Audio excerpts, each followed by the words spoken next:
प्रभु के श्री विग्रह के सामने बैठ करके दूसरे की निंदा कर देना, ऐसा होता है। जैसे श्री जी के सामने बारंडा है, जहाँ समाधि, वहां बैठे हैं, भक्तो बैठे हैं, अब आपस में चर्चा कर रहे हैं, अमुक की, ये अपराध है। एक की प्रशंसा, एक की निंदा, और प्रभु सामने बैठे हैं। वहां बैठना है तो मंत्र जप करो, नाम जप करो, या पद गान करो जिनमें उनकी लीलाओं का गायन किया गया है।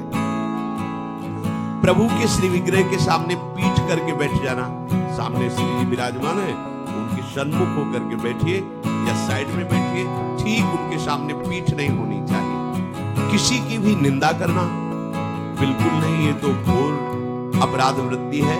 अगर हम किसी की निंदा कर रहे हैं तो उसके सारे पाप हमारे पास आ रहे हैं। ये आप सच्ची समझ लीजिए, बिना पाप कर्म किए पाप का बोझा आपके माथे पे लद जाएगा यदि आप किसी की भी निंदा करते। काहे को इतना बड़ा घाटा करते?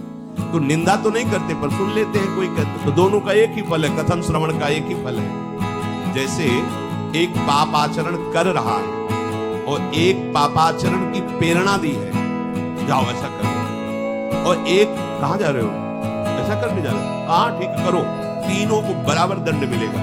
कर्ता, प्रेरक, अनुमोदन, हाँ ठीक है, प्रेरक, हाँ ऐसा कर दो, और वो जो करता, चाहे शुभ कर्म हो, तीनों को बराबर फल मिलेगा।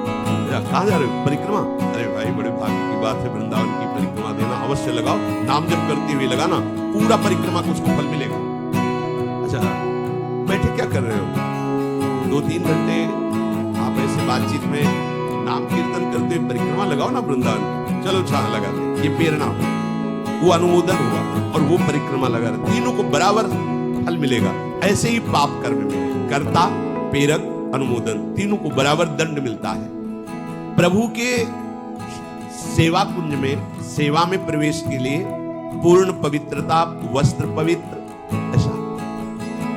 ऐसे नहीं कि ऐसे उठे और ऐसे नहीं, पूर्ण पवित्रता से जाइए।